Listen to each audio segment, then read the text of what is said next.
E o axônio é o que mesmo? Você tinha perguntado. A função do axônio é gerar e transportar o potencial de ação. Gerar e conduzir o potencial de ação do axônio. Então, gente, ó, usando o desenho aqui agora do quadro, então, ó, todo esse contorno aqui do neurônio vai representar o quê? A membrana plasmática dele, tá? Então, aqui nessa membrana plasmática, o que a gente tem desse componente? A camada bicamada lipídica e proteínas. Aí, além disso, nós sabemos que dentro desse neurônio, como de qualquer outra célula, existe um líquido, que a gente chama de líquido intracelular, porque ele está aqui dentro. E aí a gente tem íons dissolvidos nesse líquido. E aqui do lado de fora, nós temos outro líquido que chama líquido extracelular, que banha o neurônio. Extra porque está de fora do neurônio. Também com a inclusão de alguns íons. Aí, pensem nisso daqui e me respondam. Olha, se essa membrana plasmática do neurônio é uma bicamada lipídica, esse líquido que eu tenho aqui fora fica se misturando continuamente com o líquido que eu tenho lá dentro? Não, porque esse líquido não vai conseguir atravessar essa bicamada lipídica. Então, o que acontece? O ambiente intracelular fica isolado do ambiente extracelular. E a célula consegue controlar a concentração de íons que ela precisa ter aqui dentro para que ela consiga se manter fisiologicamente normal, vamos colocar assim. Então, tem alguns íons que a gente precisa que estejam presentes em maior concentração dentro da célula para que ela consiga funcionar. Então, a célula mantém esses íons que ela necessita. E aí, a gente vai entender como o neurônio se comporta quando ele está em repouso. Quando eu falo que o neurônio está em potencial de repouso, significa que naquele momento ele não está transportando nenhum estímulo, então ele não está transportando informações, ele não está fazendo nada. Quando ele está em repouso, ele tem uma característica e quando ele está trabalhando, ele tem outras características, que são as características do potencial de ação.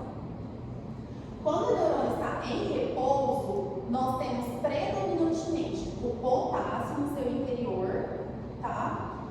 E do lado de fora do neurônio, nós temos predominantemente o sódio e o cloro.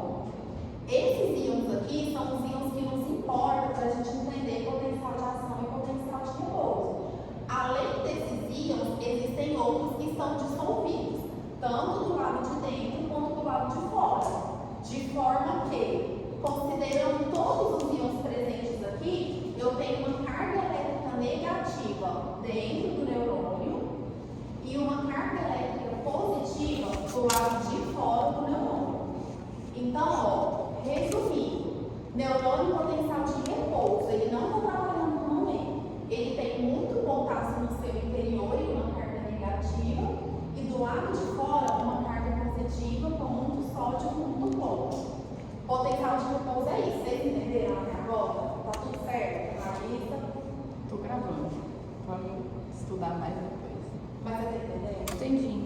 Que tem cobre, potássio dentro, compreendi.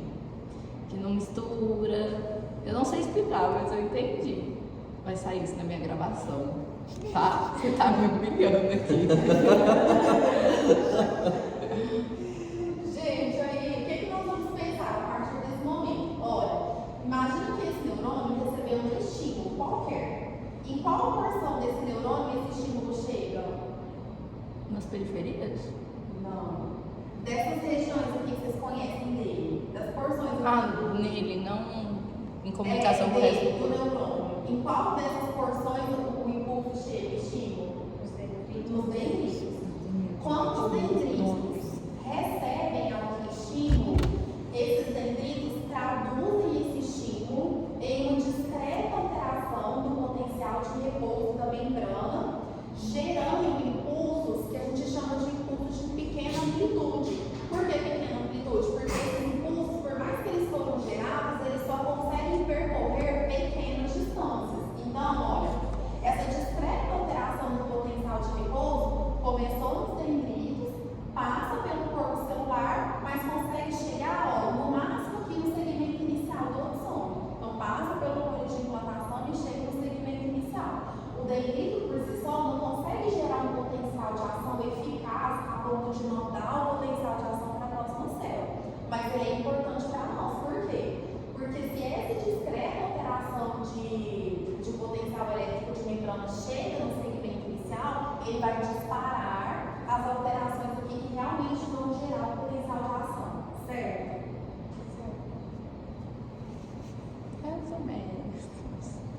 Deixa eu seguir, você vai entender o início. Se não entendeu, volta aqui de novo, tá? Só para, eu acho que fica mais coerente, para a gente conseguir entender melhor o que está acontecendo.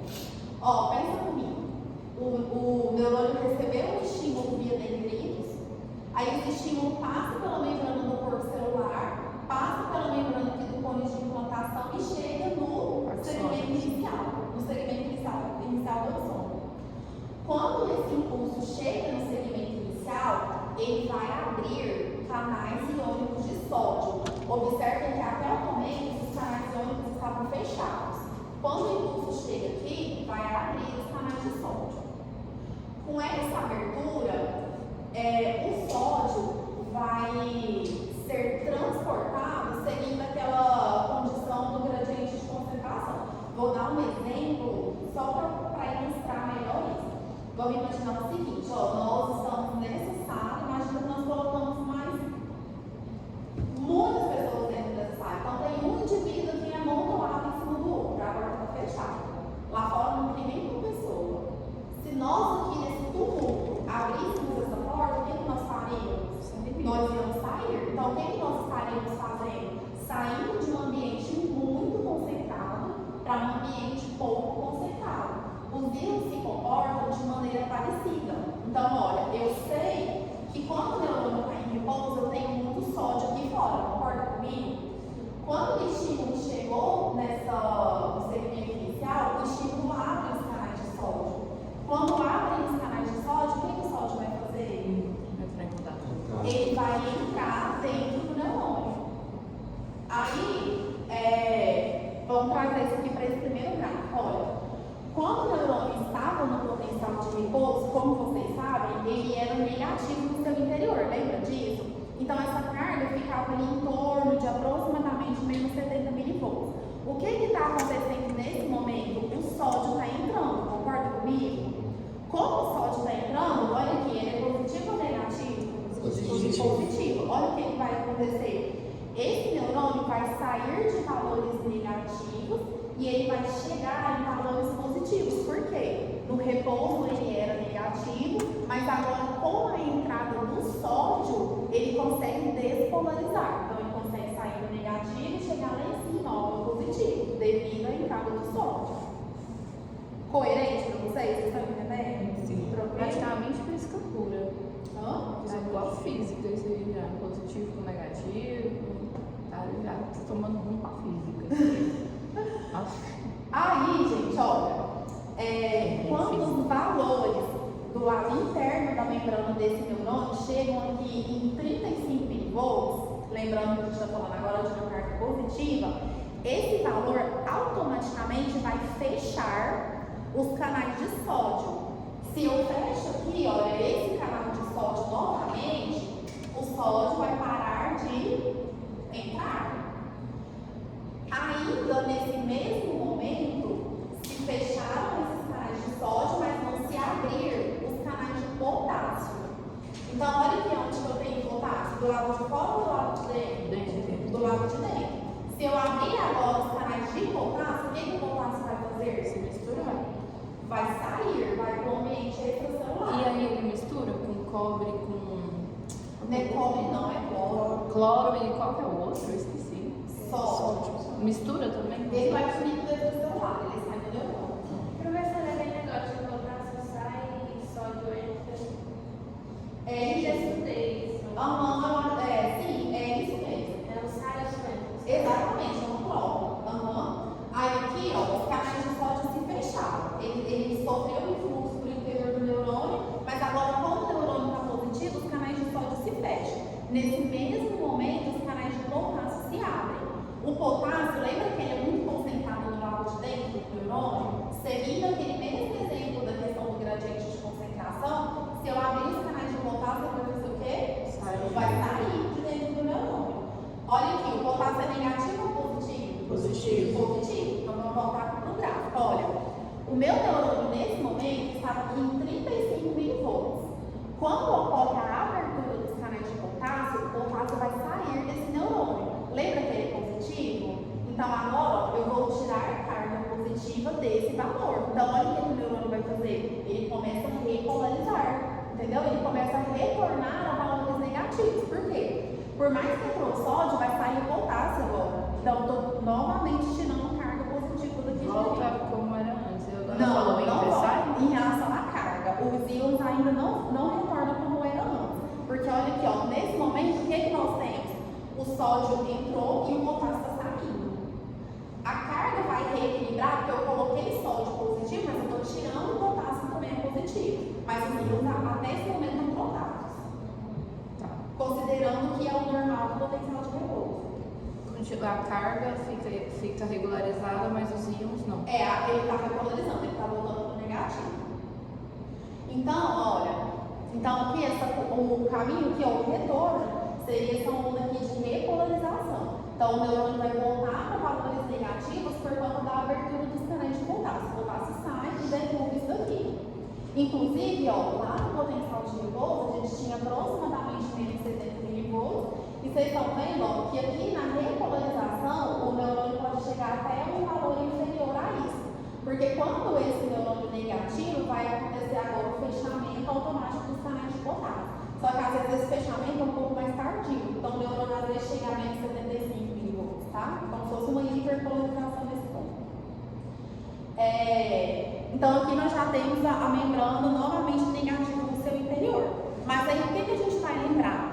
No repouso, os íons não ficam dessa forma, porque agora o que eu tenho? O potássio saiu e o sódio entrou. Aí agora vai entrar em ação uma bomba, que é a bomba de sódio e potássio, vocês já conhecem. Essa bomba de sódio e potássio, que é uma bomba dependente de energia, vai reequilibrar esses íons que haviam trocado de lugar. Como que ela vai fazer isso? Ela vai bombear o sódio para fora e o potássio para dentro. Então os íons voltam até aquela concentração que havia no neurônio durante o seu potencial de repouso. Certo? Mesma coisa que fisiologia, é para fazer a hiperpolarização. Não é? Nesse caso, a despolarização. A hiperpolarização é na inibitória, ela vai acontecer. Vai acontecer sim, a gente vai falar dela. Mas aqui, quando a gente pensa nessas sinapses que nós estamos falando que envolve o sódio, ela é despolarização, porque ele se torna positivo, o retorno é só repolarização. Mas essa que eu estou falando existe, a gente vai falar. Vocês estão entendendo, gente? Está tranquilo? Certeza? Vocês não estão inibidos por causa da raiz, não? Continue assim, viu? Todo mundo caladinho. Todas as vezes, gente, que vocês ouvirem esse termo aqui, ó, sinapse excitatória. A sinapse excitatória envolve despolarização, obrigatoriamente, e a entrada do sódio. Então, vocês têm que vincular esses três termos, ó, despolarização, sinapse excitatória e entrada de sódio, tá? Um exemplo de sinapse excitatória. O paciente chegar no seu consultório com dor. O que está acontecendo? Os dendritos estão captando aquele estímulo de dor e isso está sendo transmitido, esse potencial de ação está sendo transmitido para as áreas nervosas que vão interpretar. Quando vocês fazem a anestesia local, o que vocês estão fazendo? Vocês estão bloqueando esses canais de sódio. Se eles ficam bloqueados, eles não se abrem. Se eles não se abrem, o neurônio despolariza? Não, Ele não despolariza. Aí aquela informação de dor não vai ser transmitida, entendeu? Tanto é que quando vocês forem ensinar anestesiologia, o primeiro conteúdo da anestesia é esse aqui, então é importante para vocês. Essa mecânica das sinapses excitatórias, vocês entenderam mesmo? Ninguém tem perguntas? Então agora a gente vai jogar essa mesma mecânica para entender a sinapse inibitória. Aqui, o que vocês vão observar? Na sinapse inibitória, eu tenho mesmo o início, olha. Aqui eu tenho um neurônio potencial de repouso, menos 70 milivolts, da mesma forma que nós havíamos comentado aqui em cima. Se ele está em potencial de repouso, ele tem essa característica, ele tem muito potássio no seu interior e do lado de fora ele tem sódio cloro, tá? Então o início é o mesmo nessas duas sinapses. O que vai mudar aqui?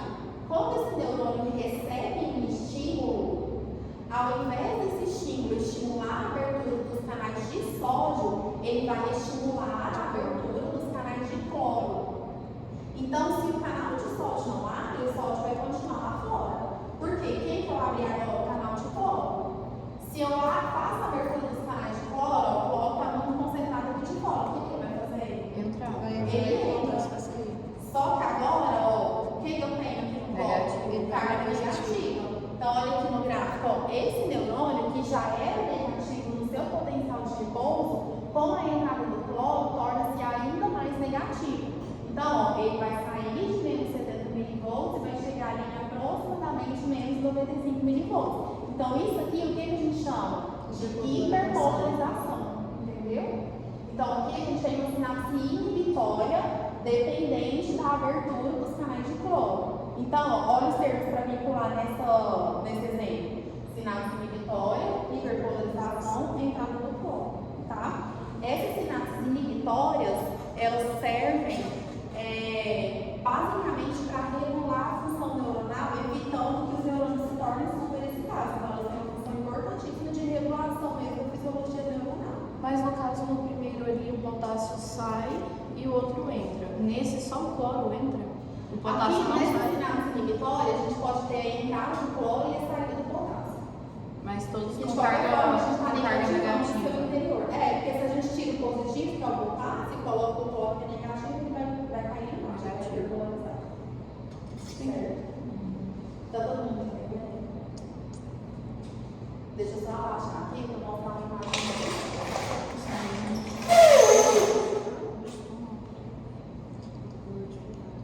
Eu acho que é isso também.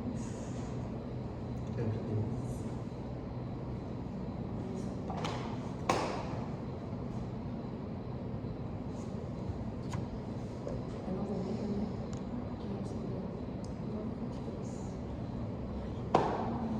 Eu acho que eu vou escurecer. O que você comeu? Almôndega de frango. Almôndega de frango. Você trouxe? Já muito? Gente, olha aqui, ó.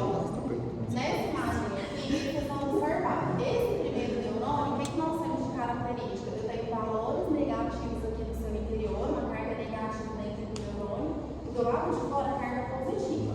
Então, esse neurônio está em potencial de repouso ou potencial de ação? Fora tá, Repouso. fora tá positivo? Fora está positivo e dentro está negativo. Tá de repouso. Potencial de repouso, isso. Aqui, ó, seguindo a sequência dessas imagens, vocês vão observar que na região aqui da zona de disparo, do segmento inicial do sônio, começou a surgir o potencial de ação. O potencial de ação inicia ali. Então, esse local que está selecionado demonstra isso, geração do potencial de ação. Eu quero explicar para vocês, ó, que o potencial de ação é como, entre aspas, uma situação desconfortável do neurônio. Então, vamos pensar dessa forma. Então, o que eu quero mostrar para vocês? Que quando a gente fala do potencial de ação, isso aqui é assim, ó, papo. O neurônio, ele inicia a geração do potencial de ação no início do axônio e essa onda vai ser transmitida para o final do axônio. Então, a transmissão é sempre unidirecional. Então, o potencial de ação começou a ser gerado aqui, ele só vai fluir nesse sentido terminal axonal. Quando essa onda que foi gerada aqui chega no finalzinho do axônio, o início dele já despolarizou, tá? Porque às vezes a gente fala assim, o axônio despolarizou. A gente tem a sensação que esse potencial de ação não acontece simultaneamente no axônio inteiro. Não é, como se fosse uma onda que passasse ali por ele. Se a gente pegasse uma lanterna, a gente poderia fazer assim, ó, e apontando a luz aqui. Aonde a luz está passando seria o potencial de ação também sendo transportado. Todo esse processo, a geração e o transporte do potencial de ação, dura aproximadamente 5 a, no máximo, 8 milissegundos. Está todo mundo muito rápido, é quase um segundo. Tá? Por que nós estamos falando tudo isso? A gente sabe que o nosso sistema nervoso vai regular o nosso corpo, então,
Olhando esses dois neurônios aqui, eles estão encostados um no outro? Não. Não estão, existe um espaço entre eles.